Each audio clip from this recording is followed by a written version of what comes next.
Napalakas ang boses ni Divina na tumanggi sa kahilingan ni Princess na kukunin niya ang ama at gusto makasama ito sa bahay ng mama niya Divina para maalagaan ang kinagisnan na ama na hindi rin mawala sa paningin ni Divina umano si Princess ay sa kanya na lamang muna si tatay niya Dado. Kinonsyensya rin ni Princess ang mama niya Divina na sinunod niya umano ang utos nito na hiwalayan si Xavier at sa bandang huli ay pumayag si Divina nang sinabi rin ni Jenny na pagbigyan si Princess. Pero 2 linggo lamang ang pamamalagi ni Dado sa bahay ni Divina umano. Masayang masaya si Princess na sinundo ang tatay niya Dado at gulat ang ama at Aling Nida na sa bahay ni Divina sila didiretso. Ayusan ang pumayag ni Dado pero nakiusap si Princess na sumama na ito para hindi niya maramdaman ang mag-iisa. Pagdating naman nila ni Princess at ng kanyang tatay Dado ay nakangiti ng kaplastikan itong si Divina. Pagtalikod ng dalawa ay sinisisi ni Divina si Jenny pero sagot ni Jenny ay kagaya ni Divina ay nakipagplastikan rin siya. Samantala, ikinatuwa ni Sonia na si Divina na talaga ang papalit kay Charlene na Mrs. Cristobal.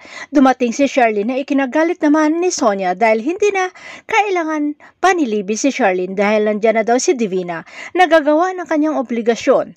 Dumating si Raymond at inamin na rin na sila na rin ni Divina at hindi na kailangan nilang itago sa ibang tao dahil malalaman rin nila na maghiwalay sila. Labis pa rin na nasaktan si Charlene at si Mimi ang tanging napagsabihan niya ng kanyang mga sama ng loob. Gusto pa sanang kasuhan ni Charlene sila Raymond at Divina dahil mag-asawa pa rin sila hanggang hindi pa officially na-annulled ang kanilang kasal. Pero ayon kay Mimi, pareho nila gusto ang annulment kaya kailangan nang mag-move on ng kanyang ate Charlene at baka kailangan ibaling ng kanyang ate ang atensyon sa ibang lalaki para mabilis ang healing ng sugat. Dumating naman si Attorney Adrian na nadatna na nag-i-emote itong si Charlene kaya mabilis naman nagpaalam itong si Mimi at iniwanan ang dalawa para may time sila magkausap, Charlene at Adrian. Samantala lumabas sila Adrian at Charlene para pag-usapan ang tungkol sa annulment. Napatanong naman si Adrian kung ready na si Charlene na makipag-date pagkatapos ng annulment nila ni Raymond pero ayon kay Charlene ay hindi pa ito handa. Samantala dumating ang araw ng Business Congress at dumating si Alison Monastero, isang ex-convict na umangat sa buhay dahil sa pagninegosyo at gustong ibahagi sa mga estudyante ang kanyang pag-angat sa buhay.